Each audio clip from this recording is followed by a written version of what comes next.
Hi everyone, hope you are doing well from wherever you're watching this channel, depending on your time zone. Now, the Wiper Party leader Stephen Kalonzo Musyoka, together with the Ford Kenya Party leader Senator Wetangula, featured in the newspaper as people who might have a chance to serve as the next Speaker of the National Assembly. The reason behind this was that Kalonzo has been seen from the performance in the just concluded election as the kingmaker. He delivered so immensely to railaodinga in Azimio la Umoja. And Kalonzo featured because William Ruto has been declared as the president-elect. So the issue was that in case the election will not be nullified, then Raila needs to reward someone like Kalonzo Musyoka just with the speaker position. That's why Kalonzo is featuring in the newspaper with the Senator Wetangula, because he delivered. So the kingmaker needed to be rewarded. With the Moses Wetangula, it was an agreement in Kenya Kwanza among UDA party, ANC, and Ford Kenya. The agreement was that Ruto will produce presidential candidate and running mate. So Kanajin, presidential candidate, Mount Kenya, running mate, then Musalia, prime minister, and Wetangula, the speaker of the National Assembly. That's why ukienda Bungoma utapata watu wameanza kufanya kampeni ya kurithi Senator Wetangula as the next senator of Bungoma County. They know they have numbers. Wetangula hatakuwa senator hatakuwa speaker wa Senate. The agreement was he's going to be the speaker of the National Assembly. Again, Wetangula delivered in a huge way from anywhere Raila Odinga has been commanding numbers for the longest time. Remember, it's not easy to defeat Raila, but Wetangula managed to tilt that issue. And I had explained in one of our previous videos why the Bukusu matrix made it easy for William Samoei Ruto to penetrate in the Western region.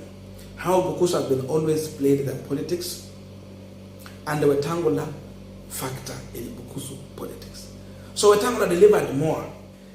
And you are going to realize that even Wetangula delivered more than what Mr. Mudavadi delivered. And the truth is that Vihiga and Busia, they are close to these counties in where? Kisumu hapa, so Nyanza kurudi hivi. Even Kakamega is touching there. And we know most of these people still believed that Raila Odinga was the right candidate to vote for. And if you vote for Raila, you see power is just near you. That's why they voted in that direction. So it was hard for Mudavadi to deliver same way Wetangula delivered. So even before Ruto rewarding Musalia Mudavadi, one will appreciate that the first person to be rewarded should be Senator Wetangula. That's why Wetangula and Kalonzo are featuring in the news as the possible next Speaker of the National Assembly. So the question we are asking here, who between Wetangula and Kalonzo Musyoka might become the next Speaker of the National Assembly? That is what we want to try and check into. But before we go deep into that, just a quick request. You might be watching this channel, but you're not yet subscribed. So my humble request, please consider subscribe so that another time, once I release a video like this one, you will always get notified. Again, to all our channel subscribers and anyone who comment, I must say thank you so much for your unconditional support. Again, I'm requesting you to give this video a thumbs up so that YouTube can recommend our videos to more viewers. Back to our discussion. Now, as we continue with this discussion, look at these numbers. As things stand by today, Raila Odinga with the Azimio la Umoja have more numbers in the National Assembly. 3 MPs ahead of William Samoei Ruto. 59 versus 62. 3. So, Azimio la Umoja is standing a better chance to elect the next Speaker of the National Assembly. But do you think Ruto is going to allow if he will be the president, to have a speaker coming from the minority or the opposition side? Will he allow that to happen? I don't think so in my own view. And that explains the reason why Ruto was meeting with some leaders who were in Azimio la Umoja, who are now decamping to the Kenya Kwanza side. Remember the UDM party leader with the 7 members of parliament, 2 senators, 2 governors, women rep, wote wamekuja kwa Kenya Kwanza.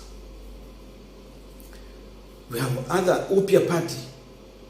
It has become from Azimio to Kenya Kwanza, and they are moving with their people. So wanafata power. That alone gives Senator Masika Wetangula a high hope that if Ruto was willing to make him the speaker, and if Ruto is going to respect the agreement they had, then Wetangula has a better chance to become the next speaker of the National Assembly. He is safe, well and good, clean at home as the next speaker. Kwa hivyo atatembea na bendera ya speaker wa National Assembly. And that is a blow to Kalonzo Musyoka and Azimio la Umoja. In as much Kalonzo has worked very well, he has delivered in a big way.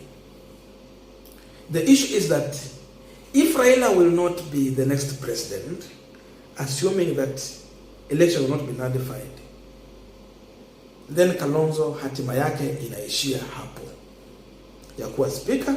Itabidi tu akue kama 2017 na 2013 akae nyumbani. But the only good thing with him is that now your Wiper party has become a parliamentary party. 3 governors, wanasemanga tu ama 3 na 3 senators, 3 governors, 3 senators, 20 members of parliament. Ako na more than 20, 24 there. But he might not become the speaker of the National Assembly. So if Raila was willing to reward Kalonzo just in case he will not be in the government, that remained to be a dream only. Because Ruto is ahead of them. Ruto is ready even to use his own money to buy people on his side. And he's already doing that swiftly. The perception is being created, and even you will see more decamping. And again, we can understand and appreciate that Railaodinga was leading a huge coalition. It was a big one. Managing more than 26 political parties is not easy. Raila has managed to carry these political parties to election time. And since he was not declared as the president-elect, it will be also very hard to maintain all these people in the minority or not minority, in the opposition side, because again, even he had the majority. So he's going to lose his majority numbers, because people are moving towards power. People are now focusing on personal interest. Personal interest. And Ruto is ready to serve their interest. He is ready to deal with these people and have them on his side. So that is the biggest problem. If Raila could have, maybe has like 3 political parties, it will be easy to manage. They can stay with him. But 26, no way. It was made to break in case they don't make it to power. So these people are believing that Ruto will be the next president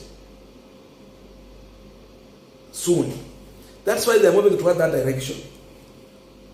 And that alone make now Raila to lose more numbers.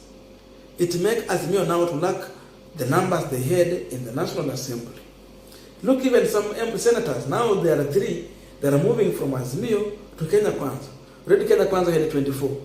So you add those 3, you see where they are heading. Now you are moving from Azimio, which had 22, now 19.